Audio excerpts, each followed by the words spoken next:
Hello students, NS तथा GM classes में आपका स्वागत है। इससे पहले वाली क्लास के अंदर हम जो टॉपिक डिस्कस कर रहे थे उसमें लास्ट टॉपिक आपके पास में चल रहा था व्यतिकरण।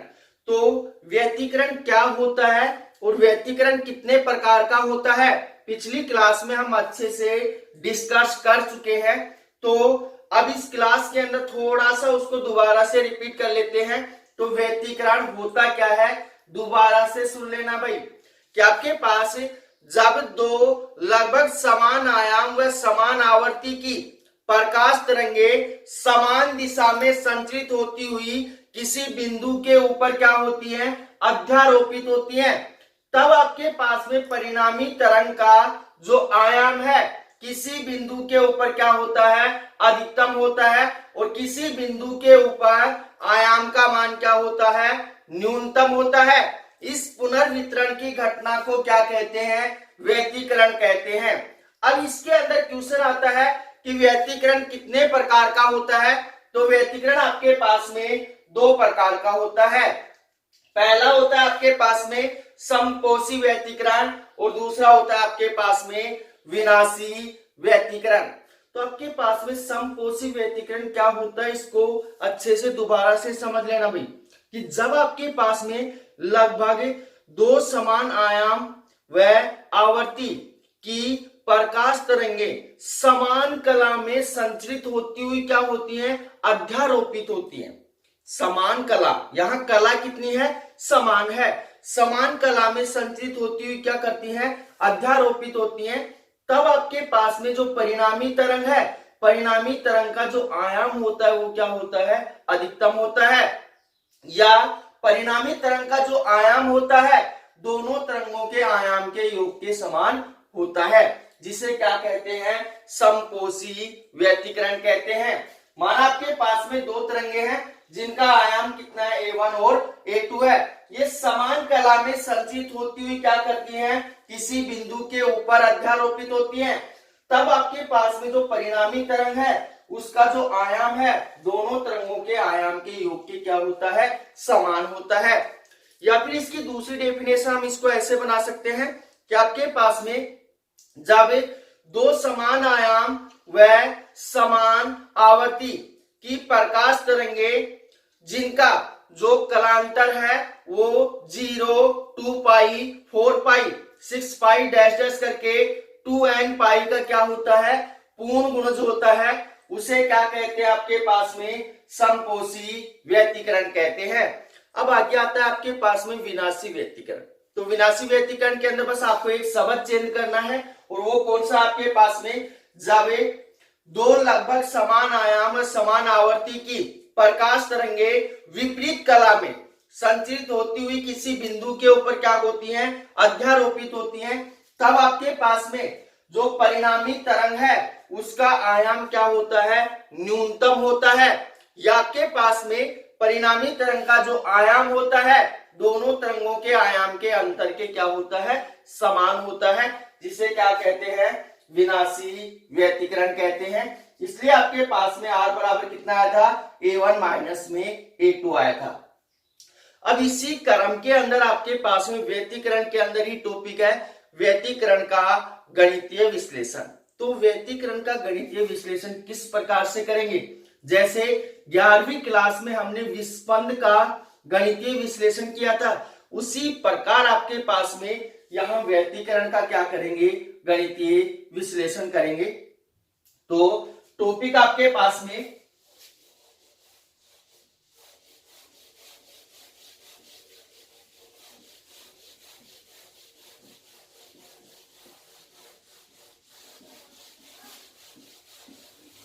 व्यतिकरण का गणितीय विश्लेषण समझने के लिए 11वीं क्लास के अंदर जो टॉपिक मैंने विस्पंद करवाया था उसको एक बार देख लेना भाई। तो टॉपिक आपके पास में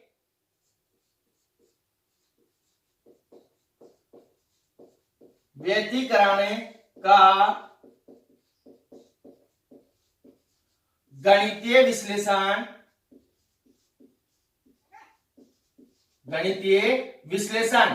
तो व्यतिकरण का गणितीय विश्लेषण किस प्रकार से करेंगे। अब आपके पास में व्यतिकरण के लिए क्या होंगी, दो या दो से अधिक प्रकाश तरंगों की क्या होगी, आवश्यकता होगी। तो यहाँ पे हम दो तरंगों को मानकर चलेंगे। माना आपके पास में दो तरंगे, प्रकाश तरंगे, जिनकी आवर्ती क्या है, एक समान है, परंतु दोनों का आयाम क्या है, अलग अलग है। और दोनों का आयाम मान लिया आपके पास में कितना है, एक का A1 है और दूसरी का कितना है, A2 है। तो क्या लिखेंगे हम, माना दो प्रकाश तरंगों, दो प्रकाश तरंगों की आवर्ती एक समान है, एक समान है, तथा उनका आयाम क्रमशः, तथा उनका आयाम क्रमशः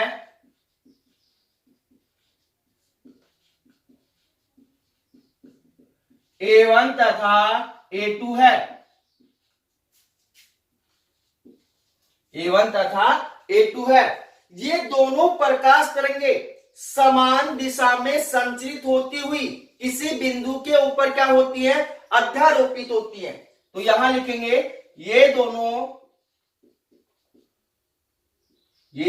दोनों प्रकाश तरंगे, या तरंगे लिख दो, ये दोनों तरंगे समान दिशा में संचरित होती हुई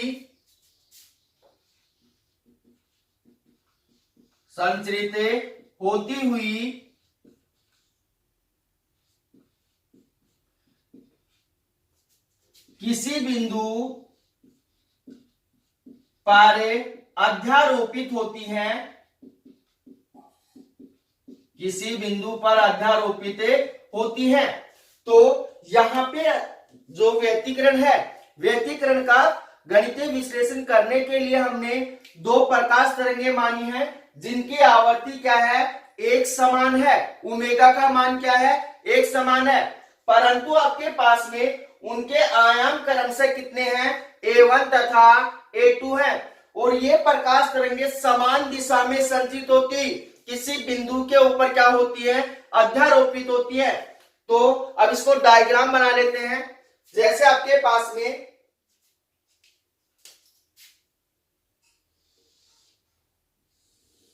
दो, एक प्रकाश तरंग है जिसका आयाम आपके पास में कितना है, A1 है, और इसकी कला कितनी आपके पास में, ओमेगा टी है। कला कितनी है, ओमेगा टी।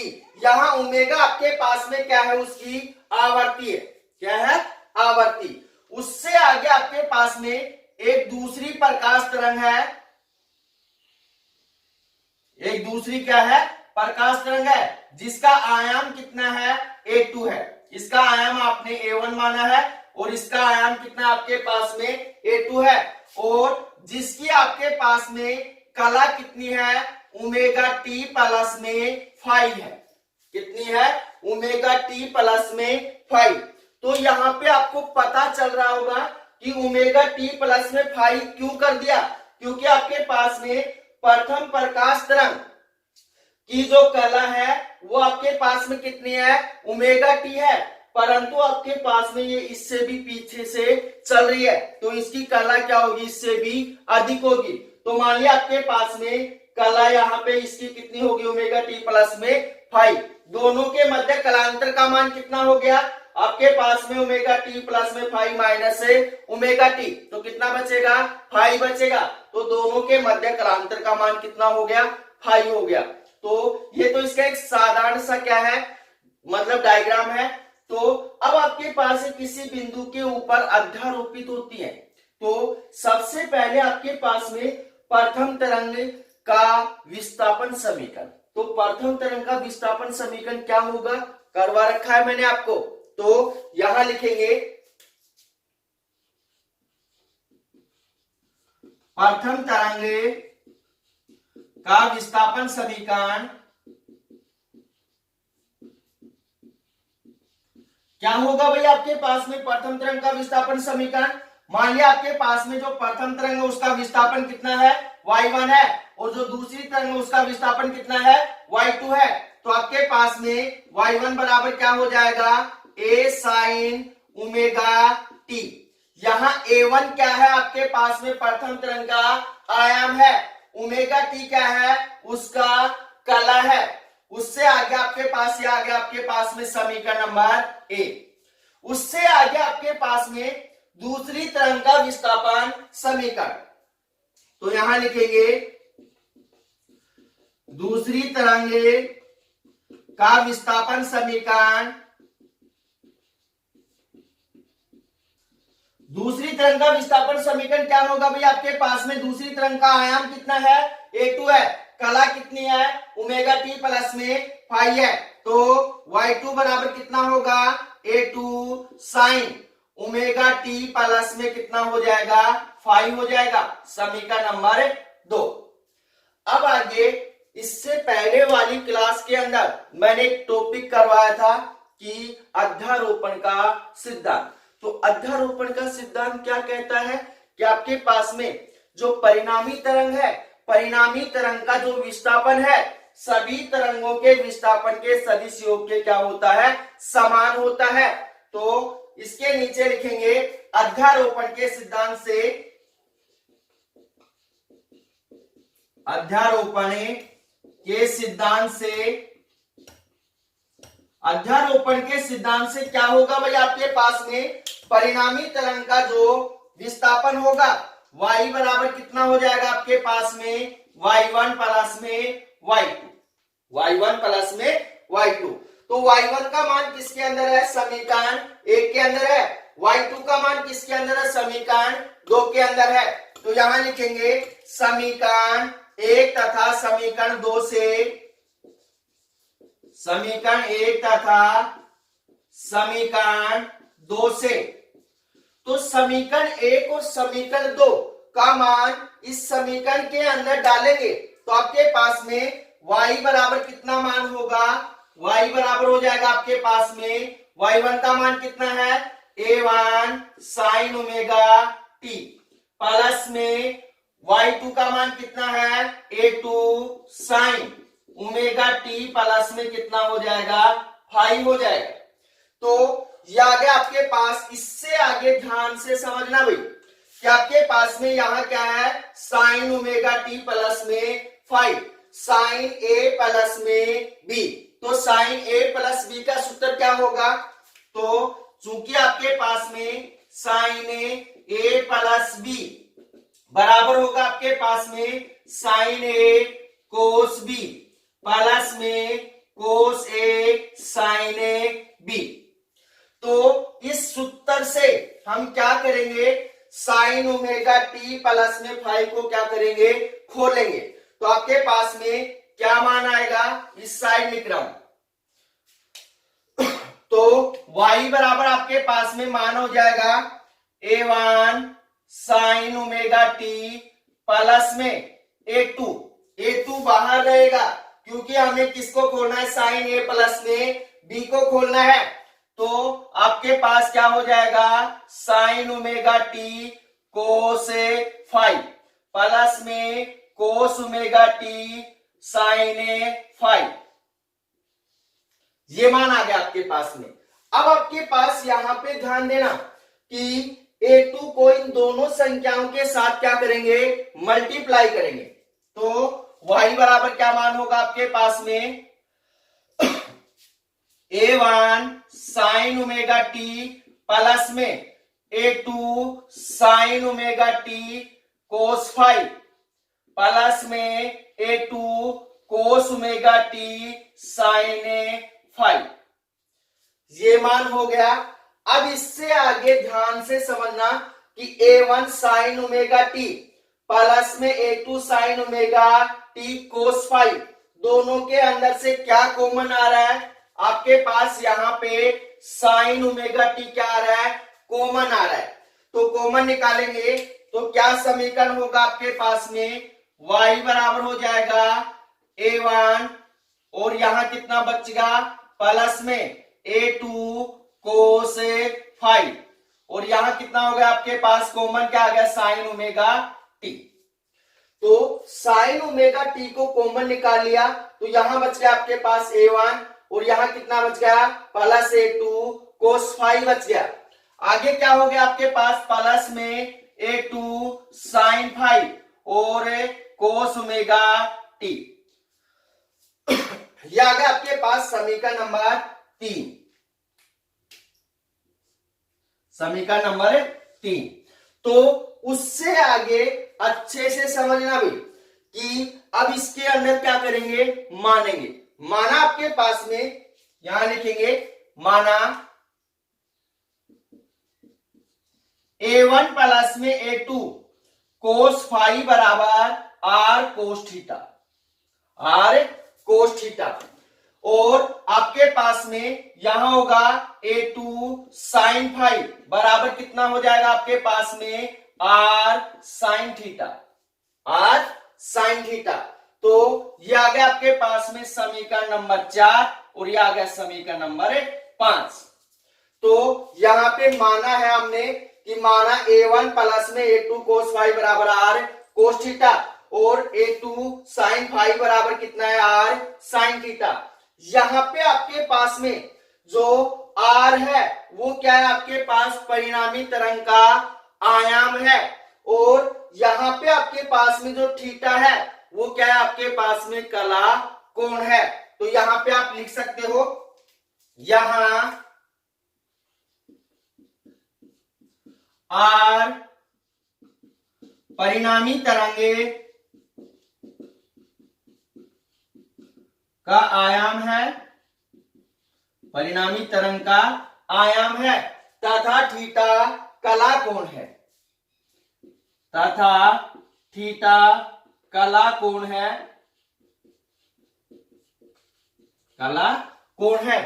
तो अब इससे आगे समीकरण 4 तथा समीकरण 5 का मान समीकरण 3 में रखने पर, तो इससे आगे लिखेंगे समीकरण 4 तथा समीकरण 5 का मान समीकरण 3 में रखने पर,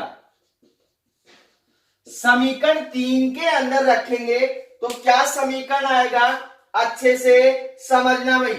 y बराबर कितना हो जाएगा, a1 प्लस में a2 कोस फाई बराबर कितना माना है आपने, r कोस थीटा माना है।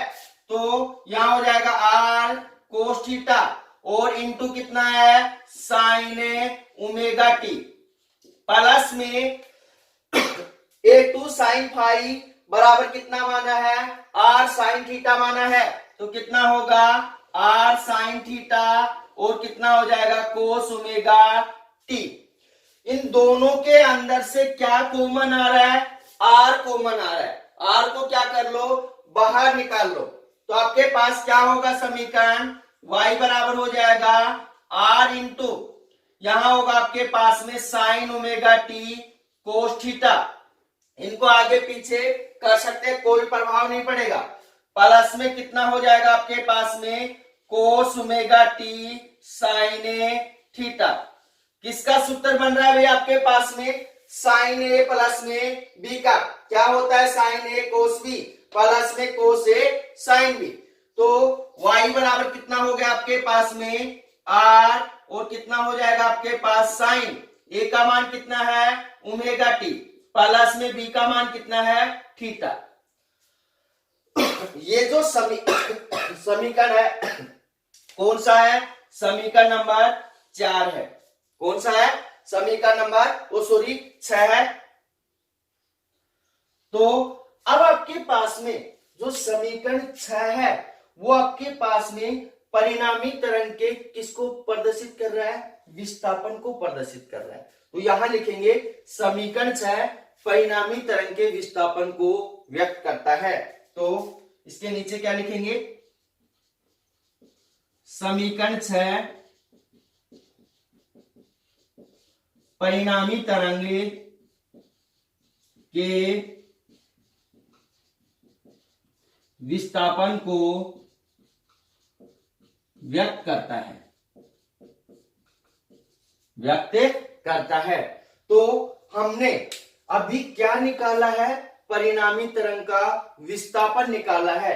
तो अगर इसका स्क्रीनशॉट लेना चाहते हो तो ले लो। तो उससे आगे आपके पास में इस साइड से मैं रब कर रहा हूं,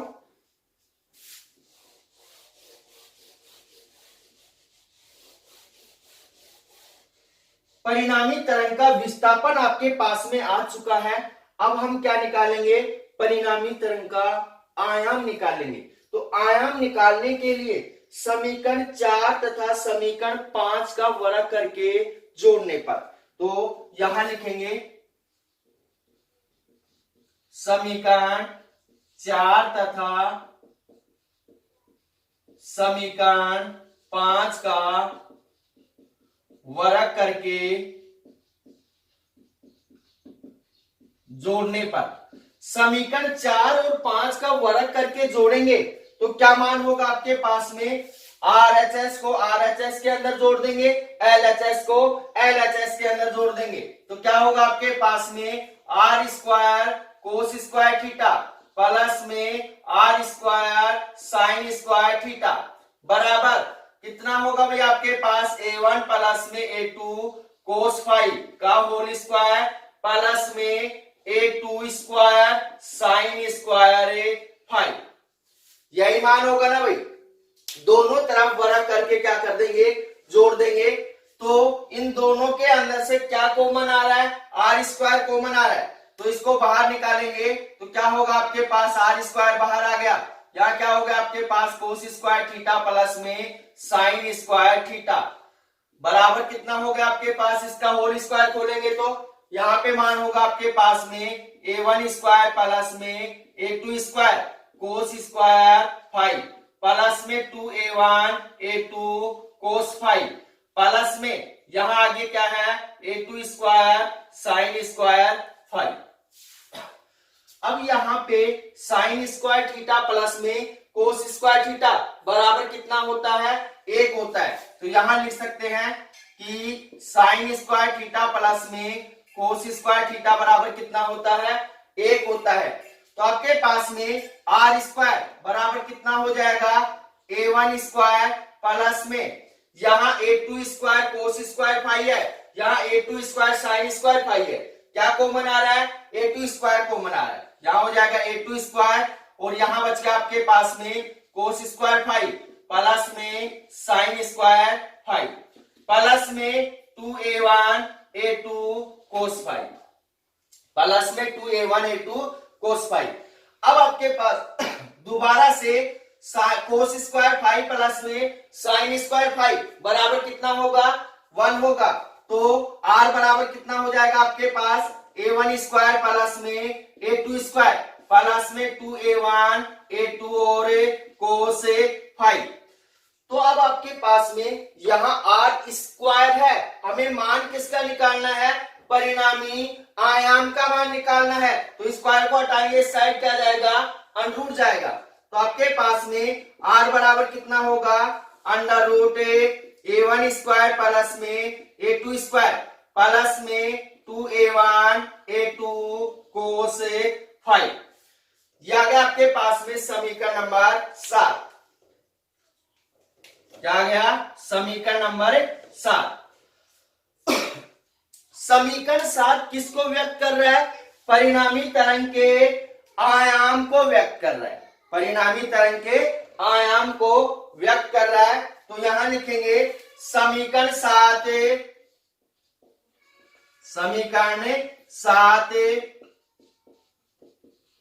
परिणामी तरंग के आयाम को व्यक्त करता है, आयाम को व्यक्त करता है। इस समीकरण के आगे हमें आवश्यकता पड़ेगी भी, R बराबर under root A1 square plus में A2 स्क्वायर प्लस में 2A1 A2 कोस फाइव। तो इस समीकरण को आगे हम दोबारा से रिपीट करेंगे। अब इससे आगे आपके पास में समीकरण 5 में समीकरण 4 का भाग देने पर, तो इसके नीचे लिखेंगे समीकरण 5 में समीकरण 4 का भाग देने पर तो भाग देंगे तो LHS का LHS के अंदर दे देंगे, RHS का RHS के अंदर दे देंगे। तो क्या होगा आपके पास में, यहां पे मान होगा R sin थीटा बटे कितना हो जाएगा R cos थीटा बराबर कितना होगा आपके पास में A2 sin फाई बटे कितना हो जाएगा आपके पास में A1 प्लस में A2 cos फाई। अब आपके पास में यहां पे ध्यान देना कि R से R क्या हो गया, कैंसिल हो गया। साइन थीटा बटे कोस थीटा क्या होगा, टेन थीटा होगा। तो इस साइड से रब कर रहा हूं।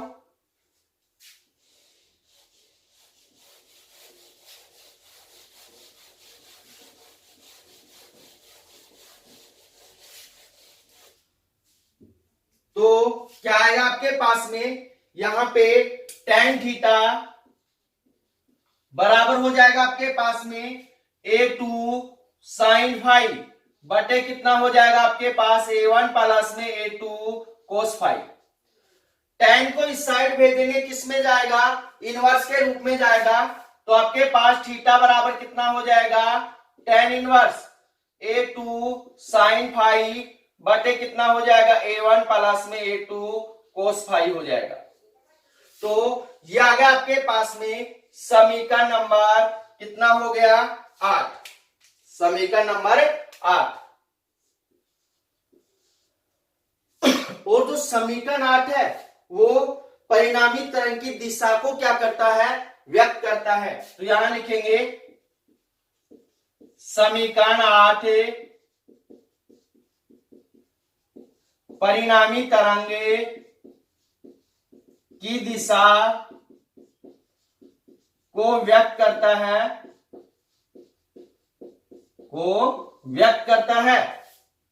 तो ये मान आ गया आपके पास। अब उससे आगे अच्छे से समझना भाई कि आपके पास में जो किसी भी तरंग की जो तीव्रता होती है आई, वो उसके आयाम के वर्ग की क्या होती है, समानुपाती होती है।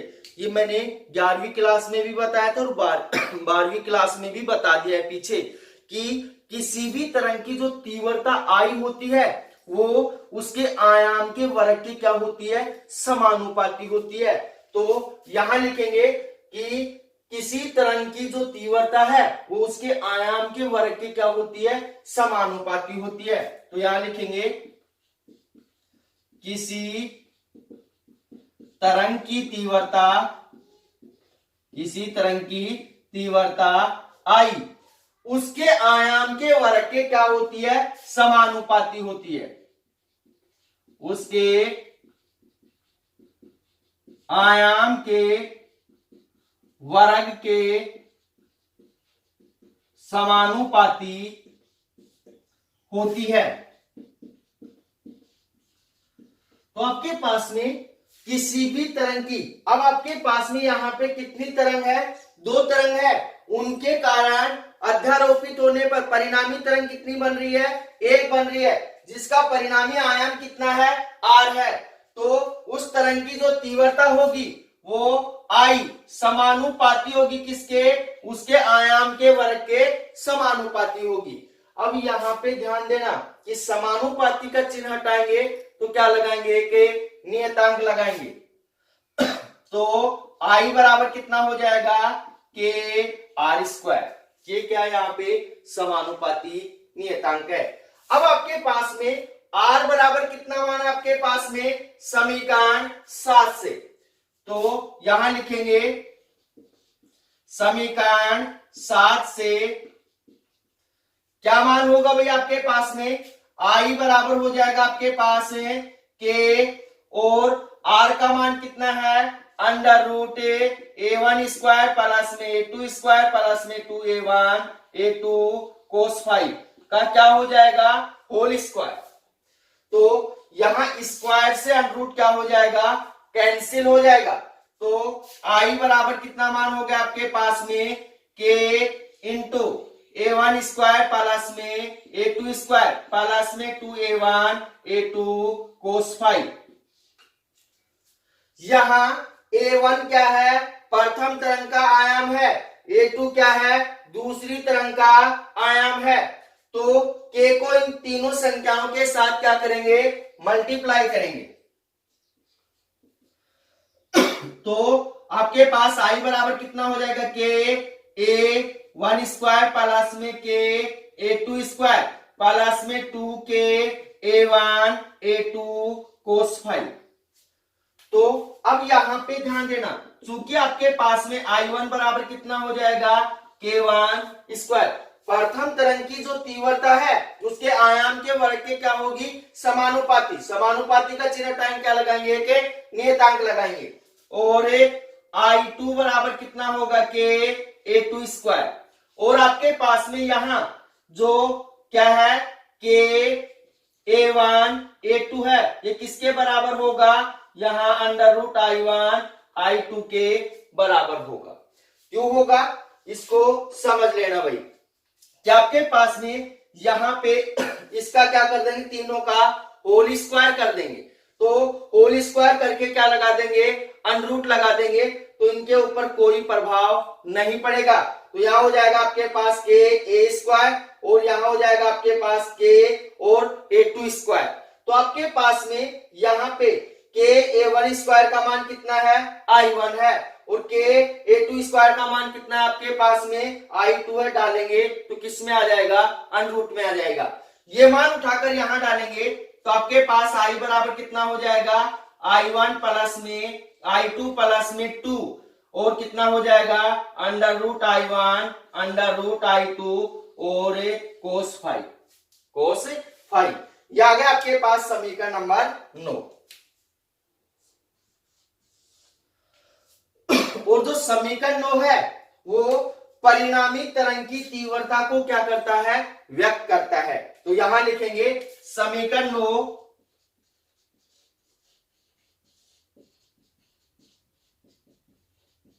परिणामी तरंग की तीव्रता को व्यक्त करता है। परिणामी तरंग की तीव्रता को क्या करता है, व्यक्त करता है। तो ये हो गया आपके पास में व्यतिकरण का गणितीय विश्लेषण। अब आपके पास में इसके अंदर कंडीशन लगाएंगे। कंडीशन क्या होगी, दो कंडीशन होंगी कि समपोषी व्यतिकरण के लिए क्या होगा और विनाशी व्यतिकरण के लिए क्या होगा। अच्छे से समझना भाई।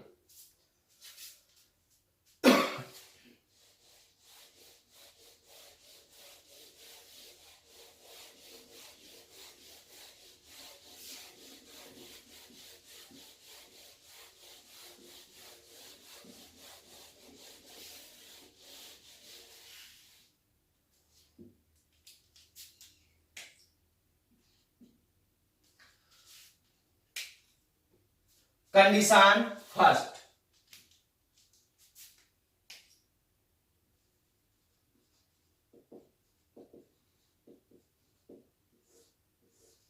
कंडीशन फर्स्ट किसके लिए लगाएंगे, समपोषी व्यतिकरण के लिए। तो यहां लिखेंगे समपोषी व्यतिकरण।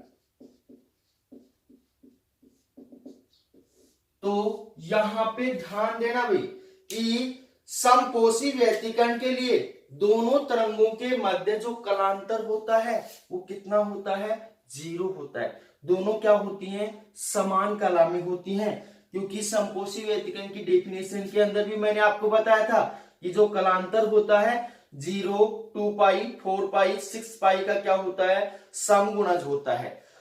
तो आपके पास में यहां लिखेंगे समपोषी व्यतिकरण के लिए जो आपके पास में दोनों तरंगों के मध्य कलांतर का मान कितना होता है, 0 होता है। तो फाई बराबर कितना होगा, 0 होगा।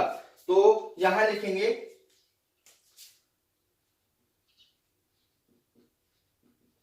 समपोषी व्यतिकरण के लिए दोनों तरंगों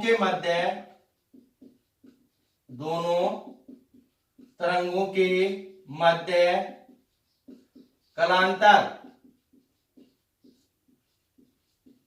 शून्य होता है, कलांतर शून्य होता है।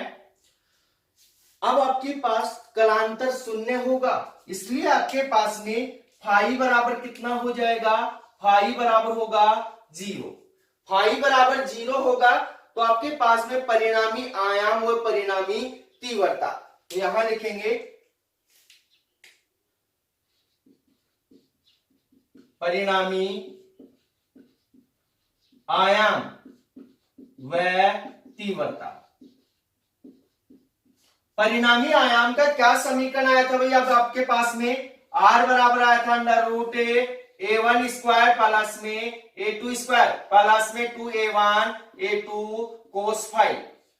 फाई का मान कितना है, 0 है, तो यहां डालेंगे तो आपके पास में r बराबर कितना हो जाएगा, √a1 स्क्वायर प्लस में a2 स्क्वायर प्लस में 2a1 a2 cos 0।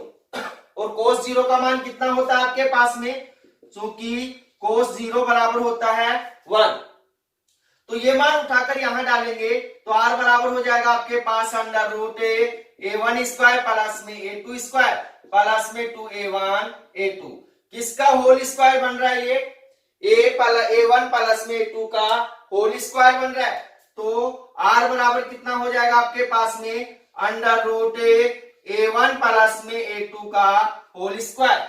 स्क्वायर से अंडर क्या हो जाएगा, कैंसिल हो जाएगा, स्क्वायर से अंडर क्या हो गया, कैंसिल। तो क्या समीकरण बचा है आपके पास में, r बराबर कितना मान हो गया आपके पास में a1 प्लस में a2, a1 प्लस में a2। तो जब मैंने समपोषी व्यतिकरण करवाया था तो वहां पे बताया था कि परिणामी तरंग का जो आयाम होता है वो दोनों तरंगों के आयाम के योग के क्या होता है, समान होता है। आ गया भैया आपके पास में। उससे आगे इसकी क्या निकालेंगे, तीव्रता। तो अब आपके पास में तीव्रता का क्या समीकरण आया था, I बराबर आया था I1 प्लस में I2 प्लस में 2 √I1 √I2 cos phi. Phi का मान कितना है, 0, cos 0 का मान कितना होगा, 1 होगा, तो I बराबर कितना हो जाएगा, I1 प्लस में I2 प्लस में 2 √I1 और क्या होगा √I2।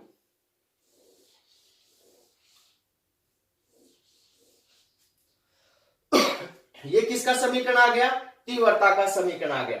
कंडीशन सेकंड के अंदर क्या होगा, विनाशी व्यतिकरण के लिए, तो कंडीशन सेकंड,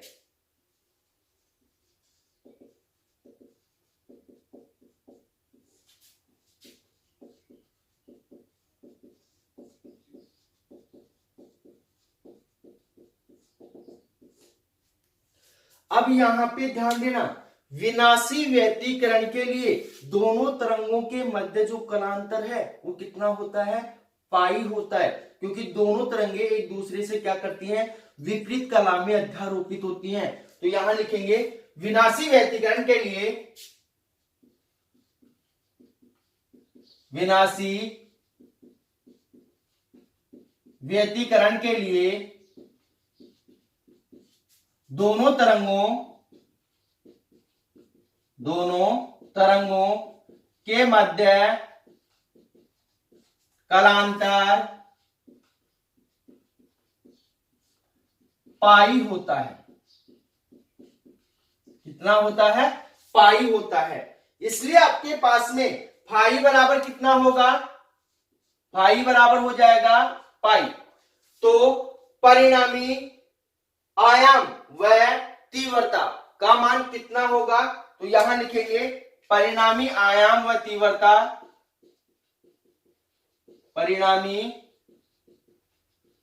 आयाम एवं तीव्रता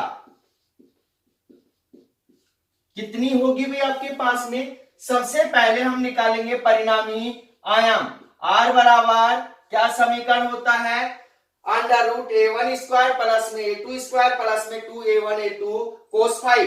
फाई का मान कितना है, पाई है, तो क्या होगा a1 स्क्वायर प्लस में a2 स्क्वायर प्लस में 2a1 a2 कोस पाई। कोस 180 का मान कितना होता है? -1 होता है, क्योंकि कोस 180 का मान होता है -1। तो ये मान उठाकर यहां डालेंगे तो आपके पास में r बराबर कितना होगा? Under root a1 square plus में a2 स्क्वायर माइनस में 2a1 a2, किसका होल स्क्वायर बन रहा है? a1 माइनस a2 का होल स्क्वायर बन रहा है। तो r बराबर कितना हो जाएगा? अंडर रूट a1 माइनस में a2 का होल स्क्वायर। स्क्वायर से अंडर रूट क्या हो गया? कैंसिल हो गया। तो r बराबर कितना हो जाएगा? a1 माइनस में a2।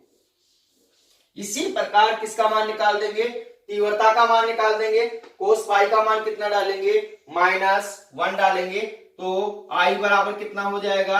I1 प्लस में I2 प्लस में 2, यहां माइनस आ जाएगा, अंडर रूट I1 और अंडर रूट I2। ये किसका मान हो गया? तीव्रता का मान हो गया। तो इस टॉपिक के अंदर किसी भी भैया बहना को कहीं भी प्रॉब्लम है तो आप कमेंट्स करके बता सकते हैं, उसको दोबारा से समझा दिया जाएगा। तो मिलते हैं एक छोटे से ब्रेक के बाद। धन्यवाद।